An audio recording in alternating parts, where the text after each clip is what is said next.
Tá certo. Estamos gravando, então. Aula do Prof. Tarcísio, dia 10 de junho, 5h34 da tarde. Vou começar, na verdade, do último tópico, porque nós estávamos vindo da apostila 2. Nós estávamos vindo da apostila 2, a parte de matrizes e suas inversas, tá? Então, ficou faltando a gente finalizar esse 2. Quero só comentar sobre esses itens aqui, B, C e D. Depois eu quero te mostrar uma coisinha bem interessante que acontece no 5, né? Na verdade, é um resultado muito importante sobre a existência de matriz inversa, né? Não é sempre que eu consigo arrumar uma matriz que seja invertível, né? Que possua uma matriz inversa a ela. Então, daqui a pouco a gente vai ver quais são, ou melhor, qual que é a condição que me garante que uma matriz tenha sua inversa, tá? Vamos começar, então, bem no comecinho aqui, ó.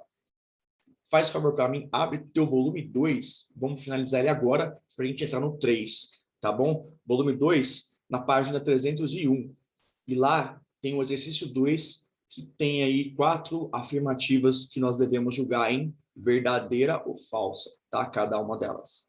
Então, ó, eu tenho duas matrizes A e B que têm a mesma ordem, né? E elas têm inversa também, são inversíveis. Será que é verdade ou mentira? Ó, letra A fizemos já, né? No último encontro. Letra A estava falando o seguinte: se eu tenho aqui que a inversa da matriz A é igual à matriz B, então quer dizer que a inversa da B vai ser igual a A. Nós vimos que é verdade, né? Se eu, por exemplo, partir do pressuposto que essas duas matrizes são iguais, então as suas inversas também vão ser iguais. Né? Se eu tenho dois números reais que são iguais, os seus inversos multiplicativos também são iguais, né? Então, a mesma coisa acontece para a matriz. E na hora que eu fizer a inversa da inversa aqui no A, eu vou obter a própria matriz A, né? E eu tenho resultado, então, que a minha inversa da B vai acabar sendo a A, que é o que está escrito aqui, tá vendo? Ó? Como verdadeira, então, essa afirmativa A. A gente já havia feito no último encontro.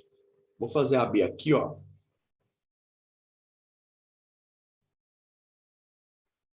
Afirmativa B. Será que essa igualdade ela é válida, né? Ela é verdadeira? Deixa eu começar te falando uma coisa. Ó. Você sabe que se eu multiplicar uma matriz A pela sua inversa, o que acontece? O resultado dá sempre a matriz identidade.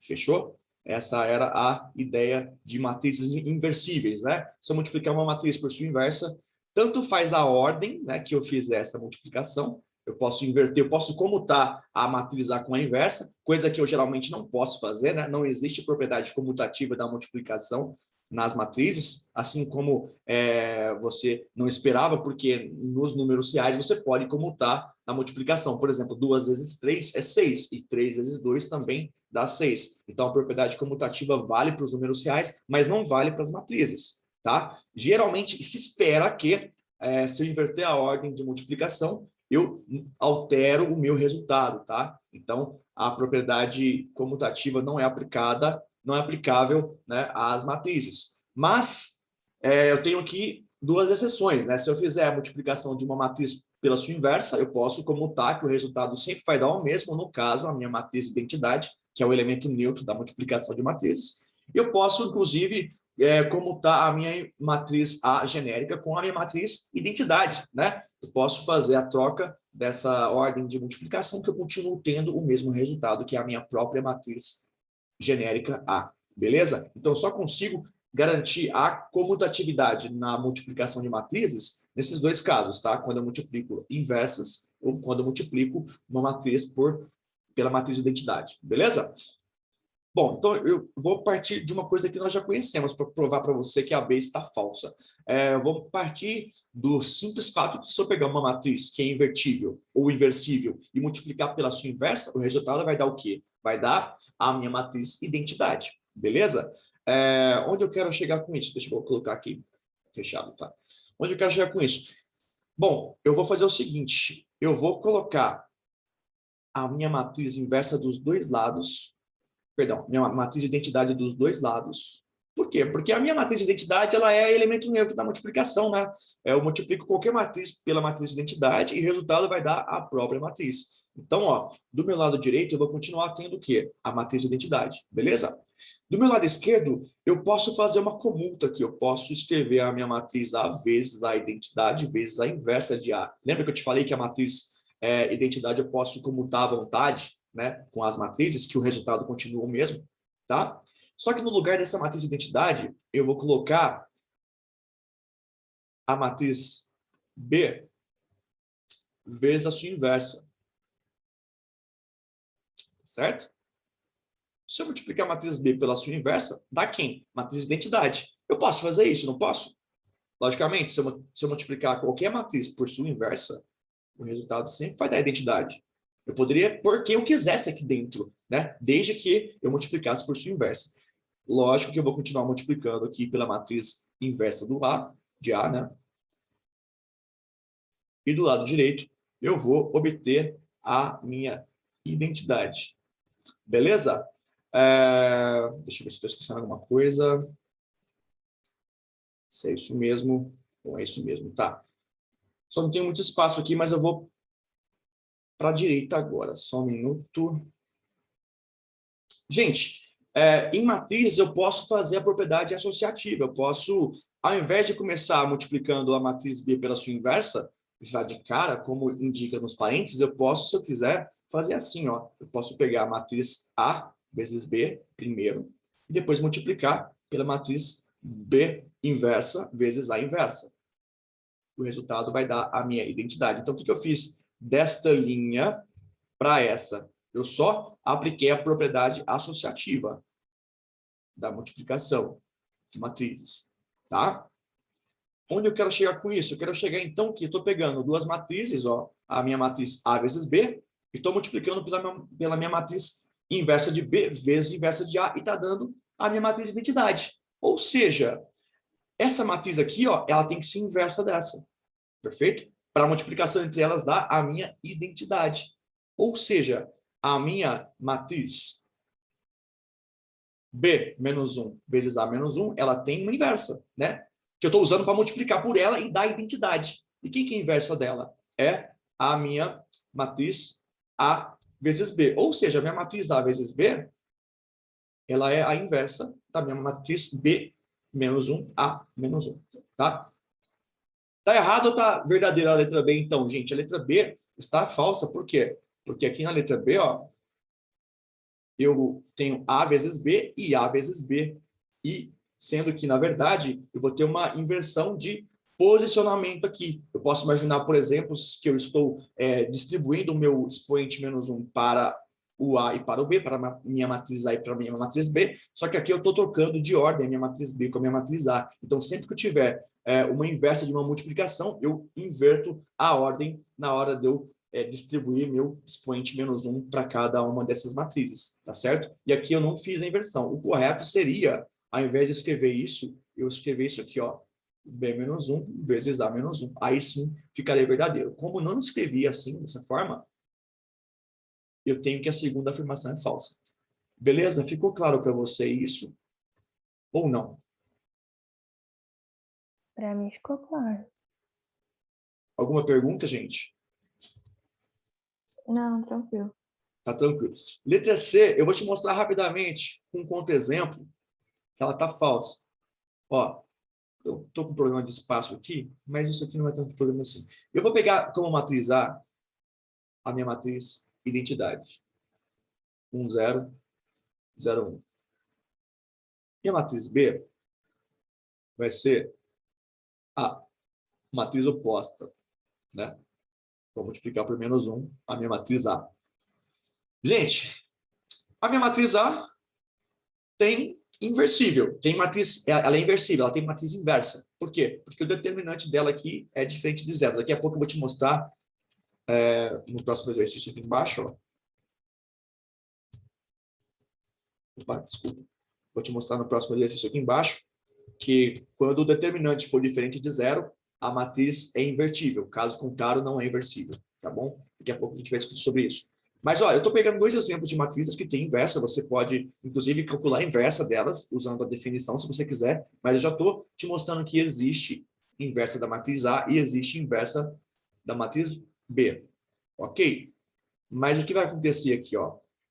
Eu vou somar as duas, como manda o figurino, tá? E na hora que eu somar a mais B, eu vou obter, olha só, 1 somado com menos 1 dá 0, né? Então, eu vou obter 0. 0 mais 0 dá 0. Se eu fizer isso com todos os elementos, se eu somar as duas matrizes, eu vou obter a matriz nula, né? A matriz nula 0, 0, 0, 0, que tem um determinante 0. Se o determinante é 0, não existe inversa da minha soma entre as duas matrizes. Não existe. E aqui está falando que, independentemente da matriz que eu escolher, eu sempre posso fazer a soma das duas, e aí eu posso calcular a inversa dessa forma, calculando separadamente a inversa de cada uma das minhas matrizes que eu estou usando para somar. Isso não é verdade, tá? Pode ser, eu posso ter caso que eu somo as duas matrizes, e aí essa soma me deu uma matriz de determinante igual a 0, então não existe a inversa dela, então não tem sentido essa equação para qualquer matriz, que é o que está sendo afirmado aqui. Portanto, ela fica falsa. Somente com esse contra-exemplo eu já consigo provar que ela é falsa. Beleza? Tudo bem até aí? Tudo. Beleza, Tudo então. certo. Ok. Bom, a letra D, eu vou deixar a letra D para fazer em um outro momento, mas eu já vou te adiantar que ela é verdadeira, tá bom? Depois eu vou deixar disponibilizado para vocês os gabaritos, tá? No portal, vou deixar as resoluções também disponibilizadas para vocês, todos aqui no portal. Estava até conversando com o Caio, eu vou colocar como forma de link, tá? Para você acessar direto na nuvem, porque esses arquivos aqui estão dando mais do que 2 MB e eu não consigo postar arquivos maiores que 2 MB ali para você, tá bom? Gente, ó, vou partir para a próxima. A próxima eu tenho que comentar sobre ela com vocês. Eu estou falando o seguinte na próxima, ó. Eu tenho uma matriz aqui genérica ABCD, de 2 por 2, ordem 2 por 2, e eu estou afirmando para você que vale essa relação. Mas se você for atento, você vai entender que essa relação é o próprio determinante. Como é que eu calculo o determinante dessa matriz aqui, ó, ABCD? Vamos lembrar? Eu multiplico diagonal principal, né? Vai dar A vezes D. Multiplico diagonal secundária, vai dar C vezes B ou B vezes C, mas eu inverto o sinal, né? Eu faço menos. Então, se eu for comparar essa expressão com essa, eu vou obter que meu determinante, nesse caso, deve ser 0, né? Eu estou impondo uma condição. Eu quero que você discuta se existe a inversa dessa matriz, caso eu tenha certeza que meu determinante está valendo 0. Então, já estou partindo do pressuposto que o determinante da minha matriz A vale 0, tá certo? Bom, será que existe a matriz inversa do A? Será que existe a minha matriz A menos 1? Essa é a pergunta. Bom, eu vou supor que exista. Então, ó, suponhamos que exista a inversa. Dessa forma, eu posso fazer o quê? Eu posso entender que determinante da minha matriz A vezes a minha matriz inversa vai dar justamente o meu determinante da matriz identidade. Por quê?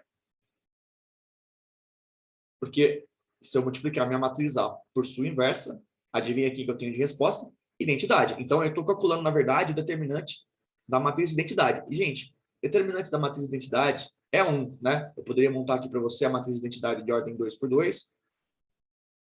E, na verdade, o determinante de qualquer matriz de identidade de qualquer ordem sempre vai ser 1. Como é que eu calculo o determinante aqui? Ó, eu faço 1 vezes 1, que dá 1, menos 0 vezes 0, que dá 0. Então, eu faço 1 menos 0, que dá 1.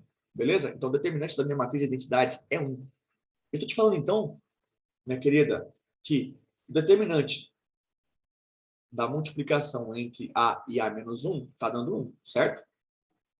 Mas eu vou usar a propriedade do determinante, que é o quê? Determinante de um produto de matrizes, como é que eu obtenho esse determinante? Eu preciso multiplicar as duas matrizes para depois calcular esse determinante? Não. Posso pegar separadamente o determinante de cada uma das matrizes que eu estou multiplicando e multiplicar somente os determinantes entre si. Tá? Então, o determinante de uma multiplicação pode ser quebrado numa multiplicação de determinantes. E vou usar essa propriedade para te mostrar que é absurdo eu supor que exista uma inversa no caso do meu determinante da A ser zero, que é o caso que está sendo apresentado na 5, tá certo? Como que eu vou fazer? Bom, eu sei que então que o determinante da multiplicação é a mesma coisa que a multiplicação dos determinantes. Então, eu posso pensar, ao invés de fazer a multiplicação primeiro da matriz A pela sua inversa e depois calcular o determinante, eu posso fazer o determinante da A, posso fazer o determinante da inversa, multiplicar eles, e eu sei que o resultado dá 1 também, né? Usando essa propriedade que eu te trouxe. Mas o determinante da matriz A, como está escrito aqui para você, ó, é zero. Então, peraí, 0 vezes o determinante da minha inversa está dando 1. Opa, escrevi errado aqui. Quer dizer o quê? Se eu quiser calcular o determinante da minha inversa, eu vou isolar, então, né? Eu deveria isolar o det de A menos 1, mandando o zero que está multiplicando do lado esquerdo, dividindo do lado direito. Aí eu teria 1 dividido por zero, né? E 1 dividido por zero não existe divisão por zero. Ou seja, daqui eu concluo que não existe determinante da inversa. Poxa, mas qualquer matriz tem um determinante, né? Qualquer matriz eu consigo calcular o determinante dela. Matriz quadrada, logicamente. Poxa, se não existe determinante de uma matriz, então ela não existe. Então eu consigo concluir aqui que não existe a inversa da minha matriz A. Percebe que se o determinante da matriz A for zero, então não tem como inverter ela. Não existe inversa daquela matriz A. Na verdade, só tem matriz invertível ou inversível se o seu determinante for diferente de zero. Ficou claro, gente, isso aqui para você? Ficou. Beleza, gente. Se tiver dúvida, por favor, é só perguntar. Fechou? Bom, vamos dar por encerrada essa apostila por enquanto. Se der tempo, eu volto em alguma coisinha que ficou para trás. Mas o mais básico, o mais importante, pode ter certeza que já foi discorrido aqui para vocês. O resto é só consequência, tá? Então, te convido a abrir a apostila volume 3. Uau, finalmente, estamos então no volume 3. E eu quero chamar você para fazer comigo a aula 67. Aula 67 do volume 3 da sua apostila. Deixa eu pôr aqui volume 3, que eu esqueci de colocar, né? Volume 3. Ótimo. Sistema de equações lineares. Objetivo, tenho 3 para vocês. Vamos entender o que é equação linear. Se nós vamos trabalhar com esse sistema de equações lineares, a gente vai resolver equações lineares. Mas, afinal de contas, o que é equação linear, né? Será que você é capaz de identificar quando que uma equação é linear ou não? Né? Segundo objetivo, sistema de equações lineares. Eu vou trabalhar com várias equações lineares ao mesmo tempo. Eu quero achar uma solução comum para todas elas. E, para isso, eu vou te apresentar ela em forma de matriz, esse sistema em forma de matriz. Para isso, eu vou te apresentar duas matrizes importantíssimas aqui, matriz completa e incompleta associadas ao meu sistema linear. Basicamente, nós iremos usar a matriz completa, tá? Mas já vou te apresentar qual que é a matriz incompleta. E, por fim, eu vou te ensinar como resolver sistemas lineares usando a questão matricial, usando a matriz, né? Mais do que isso, a gente vai aprender a escalonar essa matriz, né, e deixar ela na forma reduzida, na forma de linha reduzida, na forma de escada reduzida ou na forma reduzida escalonada, tá bom? Dá na mesma. Já te passo exercícios adicionais, atividades adicionais do seu caderninho aí, da sua apostila volume 3, do 129 até o 136, e eu estou disponibilizando para vocês amanhã no portal tarefa e trabalho. O trabalho já vai ser aí, né, um conjunto com algumas questões de revisão para a prova, e a tarefa você já sabia desde o começo que eram esses adicionais, que eu vou escolher aí alguns deles para vocês fazerem a postagem, tá? No portal para mim, assim como foi no primeiro bimestre. Beleza? Gente, quero começar com uma motivação. Lembra que era modinha no Zap, algumas correntes que traziam aí valores desconhecidos em figuras, né, somados, dando resultado numérico, né? A gente pode resolver esses problemas usando o quê? Usando um conjunto de equações, né? Por exemplo, eu posso imaginar que o valor do meu copo de café, minha xícara de café é X, minha caneca de leite é Y, meu suco de laranja é Z, né? Ele vale Z, ele tem um valor numérico de Z. Aí eu posso formar um sistema, né, com várias equações ao mesmo tempo, que eu quero resolver as 4 equações. Eu quero encontrar um valor único para a minha xícara de café, um valor único para a minha caneca de leite, um valor único para o meu suco, se for possível. Ou depois eu posso até discutir, né? De repente tem mais de um valor, de repente tem infinitos valores que servem para mim, né, nesse contexto, e de repente não tem nenhum valor que me sirva nesse contexto. Mas essa aí vai ficar para uma próxima aula, que é a discussão de sistemas lineares. A gente faz isso na aula de semana que vem, terça-feira. Tá bom? Ó, consigo então transformar isso aqui em várias equações. No caso, são 4 equações, né? 3 equações, para ser sincero. Eu quero saber quanto que vale essa última relação aqui, né? Ó. Então, eu posso transformar a minha primeira linha nessa equação aqui, ó, x mais y dá 9, né? Eu posso transformar a minha segunda linha numa outra equação, x mais z, dando 17, tá certo?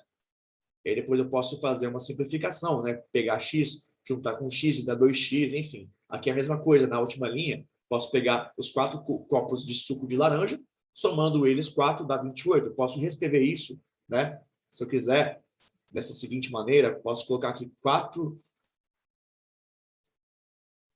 Peraí que travou. Opa! Estava demorando para travar, né?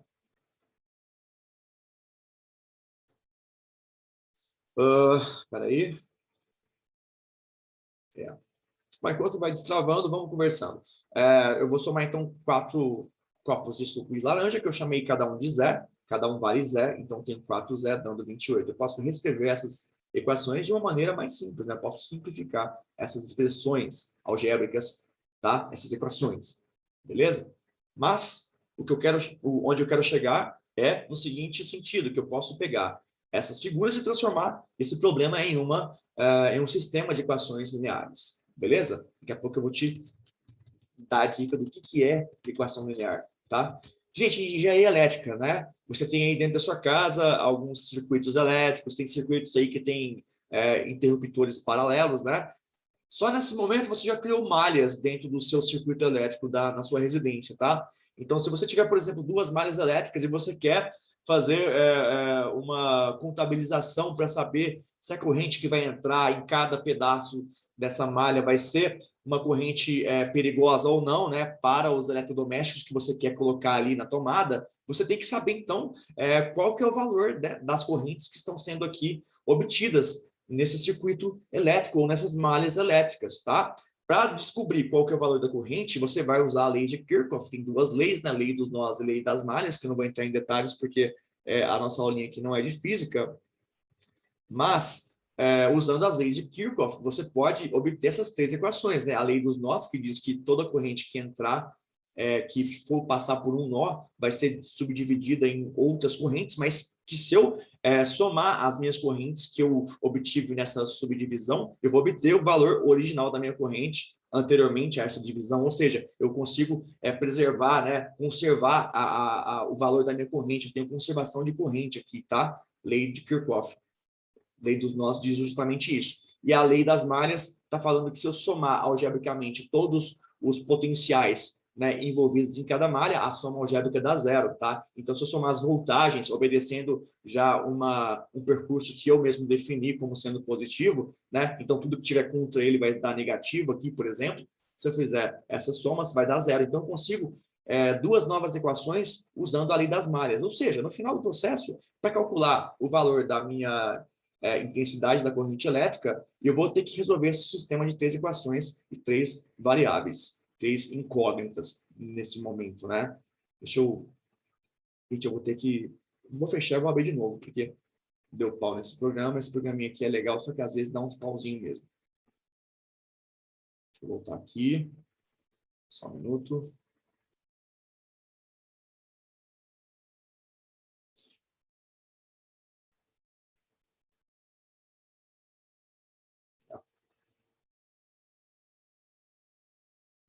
Então, nós estávamos aqui. Beleza. Agora acho que está Agora está funcionando legal. Beleza, então é isso. Já te dei uma motivação. Vou compartilhar com você. Já te dei uma motivação, né? Duas motivações para a gente trabalhar com sistemas lineares. Você vê que é importante a gente saber resolver sistemas lineares, tá? Então, vamos embora para a próxima. Peraí. Próxima página. Equação linear. Que raios que é isso, né? Gente, equação linear, para ela ser linear, eu tenho que satisfazer duas condições. Primeira condição. As incógnitas, né, os valores desconhecidos, eles têm que ter expoente igual a 1. Sempre tem que ser igual a 1. Vou te dar dois exemplos. Essa é a minha primeira. Eu tenho aqui a minha incógnita x, né, meu valor desconhecido x, elevado ao quadrado, elevado ao expoente 2. Então, essa equação está me servindo como contra-exemplo. Isso aqui, ó, não é equação linear, certo? Não é equação linear. Aqui, por exemplo, meu y está com expoente 1, ok. Mas meu x, carinhas, está com expoente negativo. Por quê? Se eu colocar essa parcela na base x, eu faço x elevado a menos 1, né? Então, a minha equação, na verdade, vai ficar x elevado a menos 1 mais y elevado a 1, dando 0. Ou seja, meu expoente aqui, ferinha, é menos 1. Não é 1. Tem que ser 1 para ser linear, tá? Então, essa aqui também não me serve de equação linear, certo? Segunda condição que deve ser feita. Não pode ter multiplicação ou divisão entre esses valores desconhecidos. Por exemplo, 7xy, 7 vezes x vezes y. Cara, estou multiplicando as minhas duas incógnitas aqui, x e y, né, entre si. Não pode, não rola. Não rola, não pode. E aqui eu estou dividindo x por y, também não pode. Não são exemplos de equações lineares. Tá? Vamos visualizar na sua apostila, diretamente lá, ó, página 235. O que é linear e o que não é linear? Ó, letra A. É linear, sim ou não? O que você acha? Fala para mim.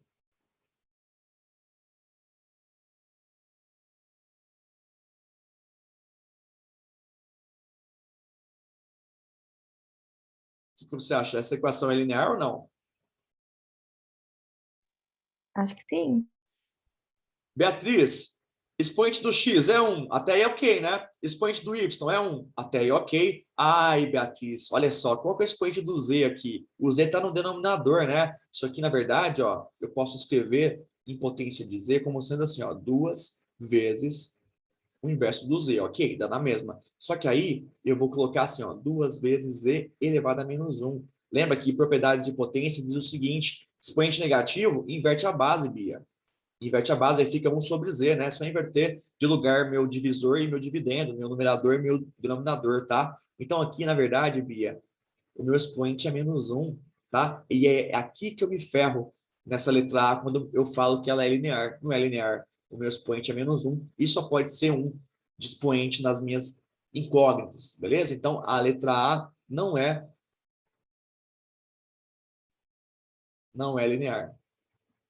Letra B, será que a letra B vai ser? O que vocês acham? Acho que não.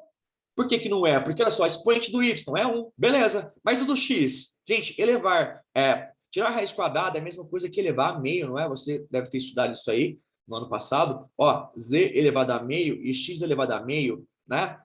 Ou seja, expoente aqui é meio, tá certo? X elevado a meio, z elevado a meio. Por isso, eu não tenho uma equação linear aqui não, tá? Minha letra B não é linear, portanto. Letra C. Letra C tá ok, né, gente? A famosa equação linear de primeiro grau, né?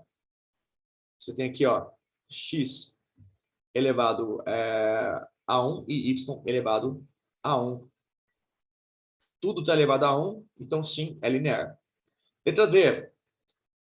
Letra D, ó, eu tenho elevado ao quadrado, não pode ser linear, certo? E a letra E, aí, professor, eu tenho elevado a zero. Não importa. Quando você está elevado a zero, o resultado dá 1, né? Então, na verdade, eu posso reescrever essa equação dessa maneira aqui, ó, 2x menos y mais w menos e menos 1 igual a zero. Essas duas equações são praticamente idênticas. Na verdade, elas são idênticas, elas são equivalentes, né? Na verdade, elas têm aí o mesmo conjunto solução, o mesmo conjunto verdade, tá? Ou seja, essa equaçãozinha minha é linear, yes. Francis, ali não é mais um no final? Ah, desculpa, já estou imaginando eu jogando para o outro lado, olha só que doideira. É mais um sim, com certeza mais um, obrigado. Na verdade, eu fiz de propósito para ver se estava prestando atenção, claro, né? Lógico. Gente, beleza até aqui? Tranquilo? Tranquilo, Beleza, tranquilo. beleza. Vou voltar aqui para o nosso objeto, que é o sistema de equações lineares, né? A gente vai estudar, na verdade... Oi? Alguém falou alguma coisa? Pode só. Eu, Laís. Oi, Laís. Você pode só voltar no exercício anterior, por favor? Que não deu tempo de tirar print. Posso. Tira o print então rapidão, mas lembra que eu vou postar para você no portal. É aqui que Tá você certo. quer? Isso. Beleza. Posso? Pode. Eu que agradeço. Então, gente, o que eu quero fazer? Eu quero resolver sistema linear, né, com várias equações ao mesmo tempo. Quero saber quais são os valores das correntes elétricas I1, I2 e 3. Esse é o meu objeto de estudo no momento. E aí, eu vou te convidar agora para o nosso segundo momento da aula, que é o quê? Quais são as matrizes associadas a um sistema linear, tá? Bom, primeira coisa, vamos anotar o seguinte. Tá vendo essa equação matricial? Essa equação em forma de matriz? Vamos resolver ela para você ver o que acontece. Olha só. Eu tenho aqui, como é que eu resolvo ela mesmo? Vamos lembrar? Eu vou multiplicar a primeira linha pela primeira coluna para obter o primeiro elemento, que é o 5. Tá? Como é que ficaria, então, isso aqui? Ó? 1 vezes x, menos 3 vezes y, dando o quê? Dando 5. Perfeito? E aqui, ó, a minha segunda linha, eu vou multiplicar pela primeira coluna da minha segunda matriz, obtendo quem? O 9. Fechou? Então é isso. Eu vou fazer 3 vezes x. A gente viu isso em multiplicação de matrizes, né? 3 vezes x, mais 2 vezes y, dando 9. Percebe que eu obtive o quê? Eu obtive justamente esse sistema linear. Tá? Então, eu consigo escrever um sistema linear na forma matricial. Isso aqui para a gente pode ser muito útil, principalmente na hora de calcular a solução desse sistema. A gente vai trabalhar, na verdade, com algumas propriedades, algumas operações que são conhecidas como operações elementares em matrizes, para a gente poder resolver esse sisteminha, tá? Esse sisteminha linear. Então, eu estou te mostrando aqui que existe uma maneira de eu reescrever esse sistema na forma matricial, tá? E essa matriz que você está vendo aqui, ó, a matriz formada apenas pelos coeficientes das minhas incógnitas, ela é chamada de matriz incompleta. Agora, se eu chegar e juntar essa matriz incompleta com a minha matriz dos coeficientes, ou melhor, matriz dos termos independentes, né? Os termos que estão do outro lado dessa equação, que não estão acompanhando as letras, as incógnitas, são chamados de termos independentes, não é? Independentes. Se eu juntar essas duas matrizes, ó, então eu vou juntar essa com essa, numa matriz só, numa matriz única. Essa minha matriz, ela vai receber o nome de matriz completa. Então, minha matriz completa, ela vai ser formada pela matriz incompleta, né, associada, né, juntamente com a minha matriz dos termos independentes. Então, a minha matriz completa ficaria assim, ó, 1, menos 3 e 5, 3, 2 e 9. Percebe? Né, ó? Faz todo sentido, né? Ó? Aqui é 1, aqui é menos 3, e aqui é 5. É a minha primeira linha da matriz completa. Perfeito? E aqui é 3, 2 e 9. Segunda linha da matriz completa. Então, essa seria a minha matriz completa desse sistema, respondendo a letra A do exercício 2. Ficou claro isso? Sim. Beleza. Beleza. O último objetivo de hoje, que eu vou começar a falar sobre ele, e a gente vai fazer mais algumas coisinhas na próxima aula, é o seguinte: matriz na forma escada reduzida, ou matriz na forma escalonada reduzida. A gente apresenta para você algumas operações elementares para a gente pegar uma matriz qualquer, associada a um sistema, e deixar ela na matriz escalonada ou escada reduzida. Para que a gente faz isso? Para resolver o sistema, para descobrir quem que é o x, quem que é o y, quem que é o z, quem que é a corrente 1, quem que é a corrente 2, quem que é a corrente 3. Fechou? Então é isso. Bom, como que eu sei se uma matriz está ou não na forma de escada reduzida? Tá? Para ela estar na forma de escada reduzida ou escalonada reduzida, eu tenho que ter 3 condições sendo satisfeitas. Eu te dou exemplo de cada uma delas para ficar fácil. A primeira condição, se eu tiver linhas cheias de zero, né? Linhas que só tem zero, essas linhas nulas, se elas existirem, elas vão estar lá embaixo, por baixo de tudo, lá no substrato mesmo. Por exemplo, te dei aqui um exemplo em que nós temos um caso de uma matriz que tem uma linha nula lá embaixo. Essa matriz não está na forma escada reduzida ainda. Eu só estou te mostrando essa primeira condição com o desenho, com o exemplo. Fechou? É isso que eu tenho que ter de primeira condição. Se eu tiver uma linha nula, ela tem que vir lá embaixo, tá? A primeira condição é essa. Segunda condição, para eu entender que a matriz está na sua forma escada reduzida. O elemento líder em uma linha qualquer, elemento líder, gente, é o primeiro elemento que você vai encontrar ao ler da esquerda para a direita aquela linha, e aquele elemento que você vai encontrar é o primeiro que vai ser diferente de zero. Então, o elemento líder vai ser o primeiro elemento que eu vou encontrar lendo os elementos daquela linha diferente de zero, tá? Vai ser o primeiro carinha diferente de zero que eu vou encontrar ali. Esse é o elemento líder, beleza? Eu vou identificar para vocês daqui a pouco quem que são os líderes.